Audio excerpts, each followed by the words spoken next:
Hey, before we get started with the episode today, I first want to thank Mobile Mentor as our sponsor of this episode. I had the opportunity of interviewing their founder recently, and you're going to be able to hear a podcast interview with him.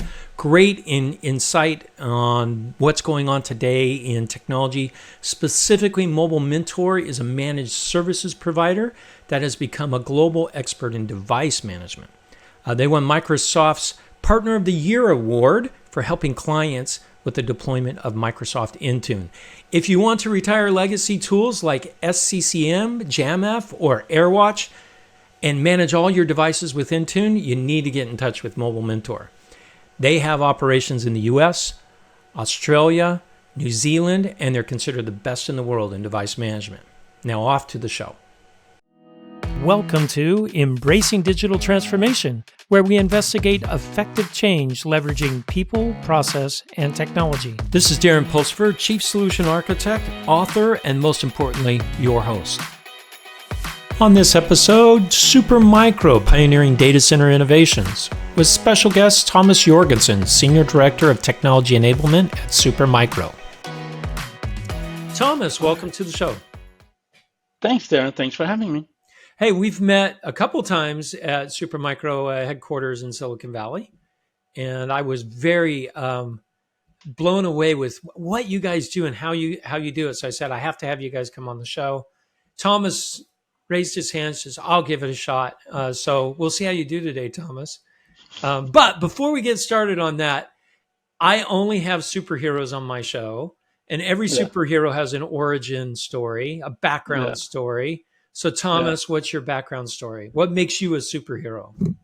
So Darren, thank you so much for this. This is a fun thing. I love doing these kind of things. So unscripted, straight from the heart. How's that sound? That sounds awesome.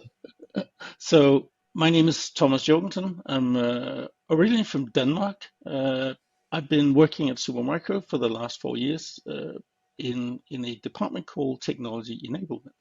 And we are sort of a bridge between our advanced new stuff that our PMs come up with and our customers and our sales, and handhold some of the latest POCs and very interesting projects with the leading edge technologies, B200, GB200, MI325, Intel Gaudi, everything related to acceleration and GPUs and so forth. So that's what we do in my team. Prior to this, I have been working with acceleration for, now more than 30 years. And you might say that. Wait, there was acceleration before NVIDIA?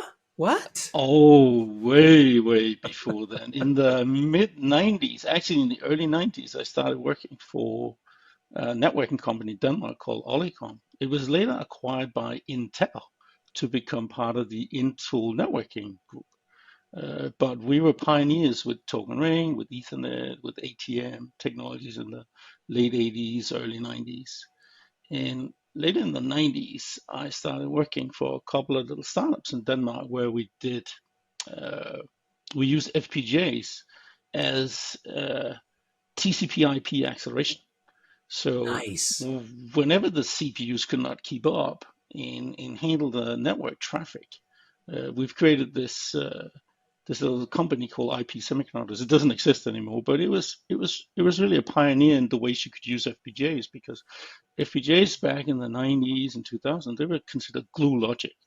It wasn't considered a real age functionality. You couldn't make a product out of it, but we actually did and made this offload engine, TCP/IP offload engine that worked really well. And long story short, I thought that was really, really interesting, but I thought that it was the wrong application. And with one of my friends, I started a company called Napatech, and what we created was the world's first 10 gigabit packet capture adapter in 2002. So we created an FPGA-based packet capture adapter in back then PCI-X format, because PCIe was only just coming out of that point. Right. But what was interesting was that, we could take raw traffic in at 10 gigabit speeds and we could process this in the FPGA. Back then, CPUs couldn't get near processing anything, not even 1 gigabit. Yeah, I So was forget going to about say. 10 gigabit. But 10 gigabit was becoming fast, becoming the standard because the growth, the bandwidth growth was so crazy in the late 90s and early Early 2000s 2000s, that yeah, because yeah, people and started this saying, "Wait, I can stream yeah, video? I can what?" exactly. Audio and the CPU, actually the CPUs could keep up a little bit. The biggest problem was actually the memory bandwidth. So Oh, you interesting. may be able to actually take traffic into the CPU. You couldn't do anything with it. As soon as you did any memory operation, you You were were hosed. already dropping packets left, right, and center. So what we created was instead of having the CPU look at the traffic, let's pre-process the traffic in an FPGA and say you want to monitor voice over IP traffic. What we could do was create a filter in our FPGA that only allowed voice over IP packets into the CPU, thereby allowing you to watch in real time all the voice over IP packets in on a 10 gig network. So whatever your application was, we could filter for that traffic. So this is really interesting because this leads into kind of our discussion on accelerators in general. Um, Exactly. Going all the way back into the 90s, Yeah. there was always, and even before that, frankly, Yeah. but in the 90s, we started seeing, because of the internet, we started Yeah. seeing the emergence of heterogeneous compute, meaning Yeah. the CPU just couldn't handle everything. No. Yeah, we needed other helpers, Yeah. right, to handle certain types of workloads that were different. And Right. that's no different than today. No, not at all. It's essentially where acceleration lives. It lives in that vacuum where the difference between the growth in the traffic or the type of traffic you have is faster than the growth in compute that you can actually have in single units, right? And the CPUs, we know Moore's law, and it's been more or less correct for, since Gordon Moore figured it out, Yeah, right? yeah, almost 60 years. Yeah, and the thing is, bandwidth in the 90s and 2000 grew much faster than that, right? So you couldn't really use the traditional compute to process data. So something had to be done. Either you would not look at all the data you had on the networks, or you find another way. And acceleration was the key thing. So So, for me, so what propelled acceleration in the 90s and 2000s was network bandwidth. it was, yeah, essentially, Okay, because that's the biggest growth back then. back then, but that's not the case now. Now it's AI, it's video. I mean, the internet today is what 75% video, right? Yeah, that's And amazing. That truly is and amazing. and 15% audio, right? The rest is data. So right. So, but the thing is, we all want our 4K signals on our phones or iPads or TVs at home, right? And Right, yeah. 4K requires what 25 megabit, even compressed, right, on a decent networking channel, and when you multiply that by every user in the world, it becomes a lot. Hey, it's Darren here to talk a little bit about Mobile Mentor. They're a top Microsoft partner and global expert in endpoint management. If you need a partner to help migrate your devices to Intune, contact the team at Mobile Mentor and they will help you get the job done. Now back to the show. Do you feel like network will always be kind of, I'm not going to call it the bottleneck, but the driver, because it's more of a driver than a bottleneck, It right? is. It's the plumbing, right? It's the plumbing that makes everything else work, right? Without the network, without the Yeah. connectivity, nothing moves, right? And But at the same time, we also have compute that can't keep up, and yeah, that's why we're yeah, seeing the emergence of GPUs. In fact, yeah, GPUs were kind of dying yeah. in the what 10 years ago, just ten Well, years ago. yeah, it only lived on in gaming, right? Yeah, Because it was only in ga gaming. gaming was the only industry that really stressed the GPU architectures with all the shaders and And ray tracing and all that ray stuff. tracing and imagery, right? And it wasn't used many other places. But it just so happens that the same math behind ray tracing and and shading is matrix calculation, which is exactly the same math behind all AI today, right? It Well, is you're all right. And about, even before AI, it was yeah, crypto. I mean, yeah, thank yeah. goodness for Bitcoin or Nvidia would not exist. No, probably not. I mean, Right? I there mean, was a we lot all of, tried to buy a graphics card 10 years ago. You couldn't, no, you right? couldn't. And people were queuing up for days to get the latest one when it came out, right? And now we have the same problem with Yeah, AI yeah, and accelerators, but yeah. eventually the generalized compute catches up, or with accelerators, they seem to catch up. Maybe not all the way, but good enough where now I can use Yeah, general CPUs to do inference in a lot of AI models I mean, at a you reasonable can. rate. Yeah, yeah. I mean, we also have to recognize that the whole field of AI is also innovating Yeah, with quantization, where you allow a different types of precision to handle your AI, means that the load on the compute that actually handles the matrix is a little lighter.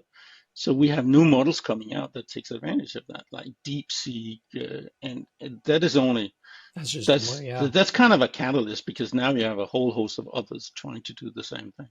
But again, at the end of the day, inferencing is about how many people, how many concurrent users do you have, and what is your acceptable response times, right? If you have 10, 20 users, maybe you know, that's 5% of the total number of users you have, because only 5% is concurrent. So you don't need to worry about 1,000 users when it's really maybe only 50. 50 you have to deal with Yeah. at the same time. Well, that's really interesting because if you talk to a lot of the hardware providers like you, like Yeah, Supermicro, yeah. they're not saying that. They're saying no, you need to buy a $50 million cluster Well, that's for training. Training is for a different training. thing. Yeah, but Yeah. do how many organizations need to train a model? There are so many models out there today. Well, that's the change, and that's what is really fun right now, is that change we're seeing in the market, right? Because now we're beginning to see pre-trained model coming out. So if you're, say, a law firm, why should you buy your own cluster? You buy a pre-trained model. Why should you fart around with a big cluster just to train the same data that everybody else is doing in the same industry? You buy one, maybe you fine tune it with your own court cases and documents, and that's it. And that means you can actually use the same professional trained model as large companies who spend millions to train it. And you can just buy it off the shelf, right? But That's this is how we're amazing. going to get this is how we're going to get enterprises in on AI, right? Yeah, Most small to mid-sized companies, they don't have AI engineers or AI infrastructure specialists or anything near that. They need to buy something that's easier to consume, easier to deploy, easier to use, easier to, shorter time to money, shorter time to value, right? And I think that's the change we are seeing right now well, in the enterprise AI that will market. actually increase the number of people using AI Of across the course, board. Well, of this is course. great. This is good news then. Well, the thing is, you can have say maybe 50 potential customers for some of the new giant training monsters coming out of NVIDIA. But guess what? If you get small to mid-size in on a enterprise for AI enterprise, you're looking at millions, right? That's the difference. So potentially millions of users versus 50. 50. Even Yeah, though that's they a big buy a lot, difference. even though they buy a lot less, it's still the total value is going to be higher. Right? Yeah, that's a big difference. Okay, so Super Mario, you guys provide small, but also you guys go really, really big. Like you guys Yes, design full on data centers um, we do, right? for And AI and things like yeah, that. And you've been involved in some of the biggest.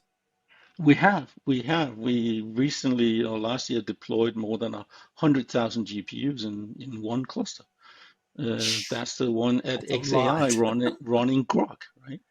Yeah, but the thing is, at Supermicro, we have been providing AI clusters for the last 3, 4 years. So we've sort of perfected it.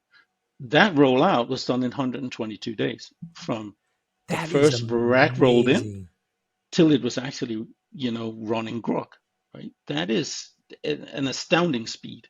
But that's because we are building data centers like that now, on a weekly basis. Our capacity today is about 5,000 racks a month. Think about that for a second, right? That's a lot. That that is a lot of data centers out there, right? But it also means that it's something we have been working on for the last 4 or 5 years. So we now have a really strong rack integration team that can take care of the cables and topologies and the whole thing. All right, here, Darren again, interrupting you. I want to thank again Mobile Mentor for sponsoring the show. If all you know that Windows 10 is going EOL October 14th, and upgrading to Windows 11 can be a challenge. If you want some help in this, you got to contact Mobile Mentor. They're an expert partner to navigate the change and manage some of the complexities you're going to find with this upgrade. You should contact Mobile Mentor. They are the experts in this. Now back to the show. Now, so when you guys say you build out a data center, because not my whole audience doesn't quite understand that. Yeah. Are you physically building the building and putting the machines inside the building, or how does that all work? Because you guys do some things that others do not. So. Yeah, we do consult now with building and with infrastructure around it. For instance, if you want, say, liquid cooled AI cluster, there are things you need to take into consideration when you start building a new data center, right? And you want to make sure that you're prepared to handle the latest equipment. Some of these new servers from NVIDIA, they're 3.5 tons, right? They're not gonna sit on a raised floor, right? It's just, so there are things with raised floors are gone. Wait, servers are literally getting too heavy for that now. Yeah. And that means the way you build a data center now has to take into consideration what type of clusters you're putting in there, right? And if it's liquid cooled, right, you need to have access not just to power and connectivity, but also cooling, right? Either in form of space for cooling towers or facility water that you can, pump in that can help cool your equipment. So that's a concern for a lot of people, especially in California, where you and I both live. Yeah. Water is a very expensive commodity. Yes. So why are people moving to liquid cooled? I would think it would cost more to do liquid cooled. Well, if you and I were to go out and commission a new little data center, it would cost the same whether we did liquid cooling or air cooling. The thing is, with an air-cooled data center, you need large HVAC systems to move the air out of the data center. Right. See, with liquid cooling, you are removing the air with liquid. So the liquid running inside the servers and cooling distribution units and all the pipes, that's how the heat is being taken out. So you have a lot less fans, both in the CPUs, but also in the HVAC systems. And that means there's a lot less equipment. So it makes up for the extra cost to put in facility water. So that's one thing. The second, and this is just the cost, the raw cost, right? Yeah, that's capital cost, right? Yeah. The second thing is the operating it. Because you're now using less fans, because you're using less fans both in the systems and in the data center itself, you're saving around 40% in the cost of power, right? That's amazing. So for a data center provider, the most expensive thing is the operating cost.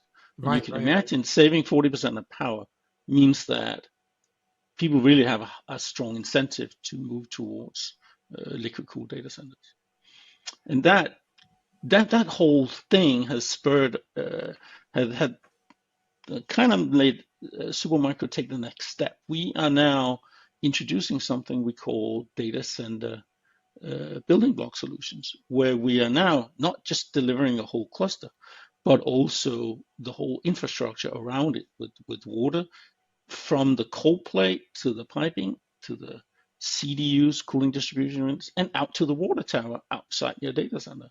Yeah, I've seen your water tower. You guys should see it. They sell water towers at Supermicro. So if anybody's in the market, hit me up and I can hook you up with a couple of 5 megawatt cooling towers if you need them. Maybe I'll put one in my backyard. Yeah, we have a 1 megawatt version for you. Okay, thanks. So, and this is clean. This is very clean too. That's the other thing about these cooling towers. People see a cooling tower and they think, oh, they're putting pollution in the air. This is water vapor, pure water vapor coming out of these Yeah, things. there's no pollution come out of that one, and they use very little energy in reality. It's a very mechanical system in a sense, right? It's all about physics It's at the very, end of the day. very fascinating that you guys would move all the way up into that space. But to Yeah, me, it makes sense with that vertical integration yeah, that you guys are providing, which turns into my next question. yeah, You mentioned that you guys can produce 5,000 racks a month. yeah. The big question that a lot of people have, especially with the geopolitical world that we live in and post COVID, Hmm. where are you building these? Because during COVID, it was hard to get things, right? Because supply chains were totally global. But you guys have an interesting story around your supply chain because it's not just in one place. You've got it in several places all over the world. Exactly, and that gives us a certain, let's call it geopolitical freedom that is essentially to have, so you can absorb political changes around the world, right? The recent change we've seen being here in the U.S. with tariffs be used as a, I don't know, negotiation tactics or threatening tool more than anything. Yeah. Uh, that allows companies like Supermicro to use some of our other facilities. So today we have production in Silicon Valley. I think we're the last computer I was manufacturers going to in say, wait, Silicon no one Valley. produces anything in No, Silicon Valley anymore, but you guys do. we do. We have 20 megawatt coming into our headquarter right now and can produce any and every version of the servers we have. So we have a smaller facility in Den Bosch in Netherlands that services the European market. And we're just expanding that one, by the way, by doubling the production facility there. We have a large production facility in Taiwan that handles a lot of the APAC, and we're just doubling our global production with a new facility in Malaysia that is just open in the last, literally the last couple of weeks, running some of the first production runs there. But the way we have set up our production facility is that we can literally produce any server anywhere.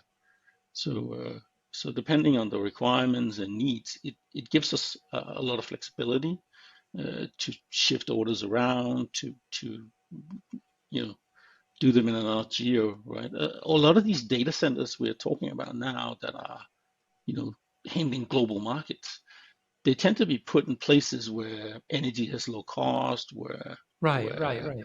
where cooling is cheaper, right? Iceland is a good example, right? But even Saudi Arabia is now seeing a big increase as well, right? Because they have very cheap energy and they have a lot of desalination plants that allows for liquid cooling. So there's a lot of areas where you can take advantage of the square footage and the availability of power and other facilities you need.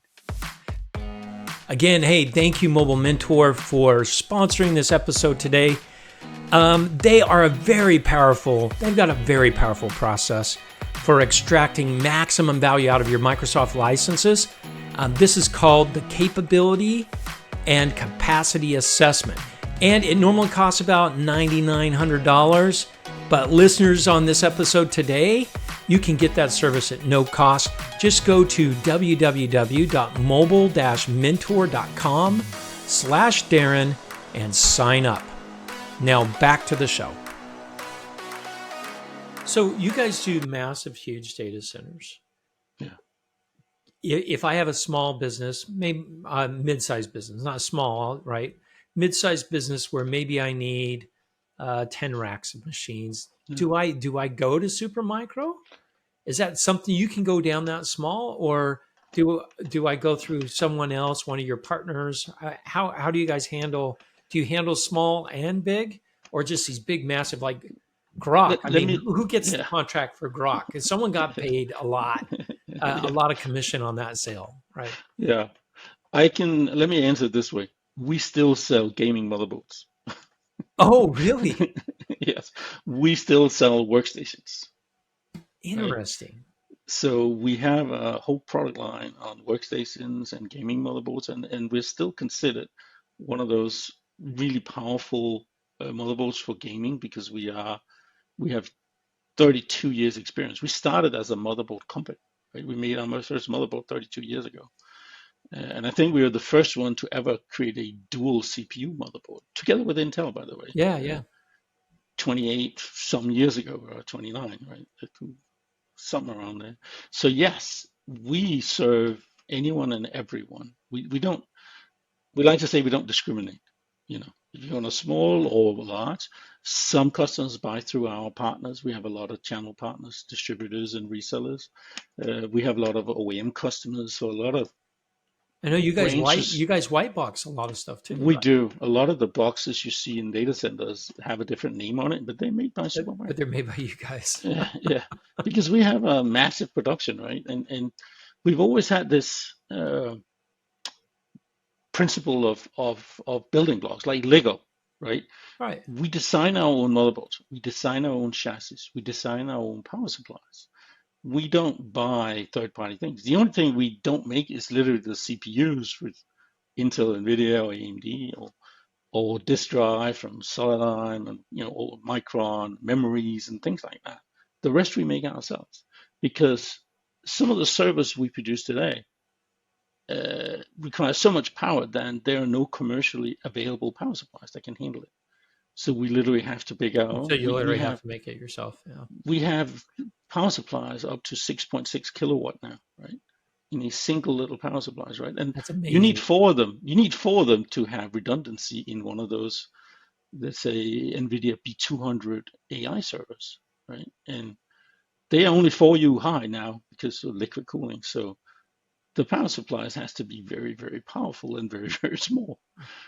So for that, we build our own, and that's one of the other advantages we have. Whenever there's a new technology, we don't have to work with a subcontractor. We walk down the hall and say, "Oh, we need a motherboard like this." Well, In 2 years, wait, a few weeks later, we can have one. yeah, I know because at Intel we know the first OEM to take any of our technology is always Supermicro. You guys are Yeah, out months, if not a yeah, year before anyone else because you guys adopt our yeah, technology so quickly. yeah, And we have engineers that sit at your facility and vice versa. It's really a great partnership that we have.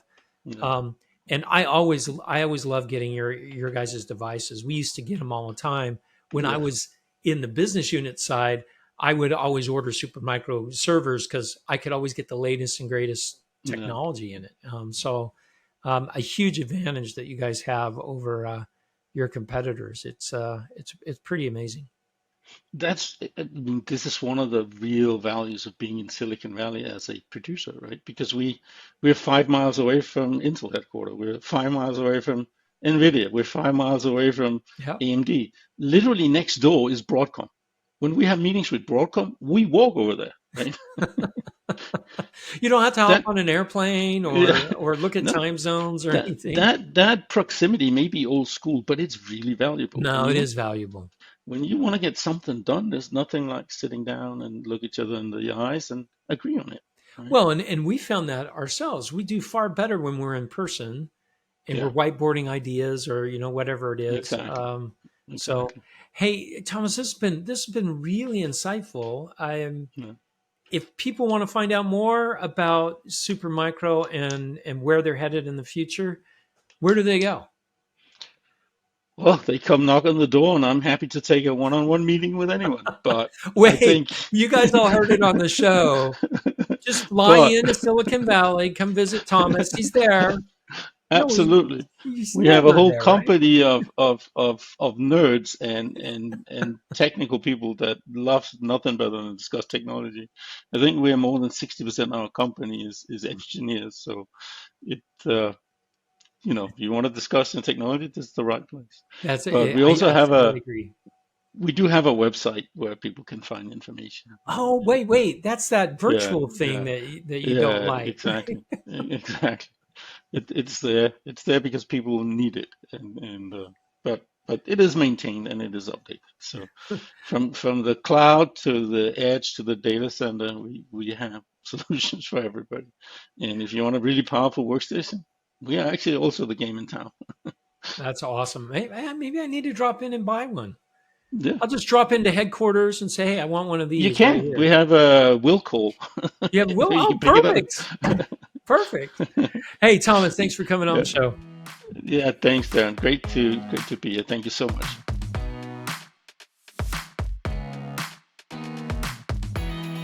Thank you for listening to Embracing Digital Transformation today. If you enjoyed our podcast, give it 5 stars on your favorite podcasting site or YouTube channel. You can find out more information about Embracing Digital Transformation at embracingdigital.org. Until next time, go out and embrace the digital revolution.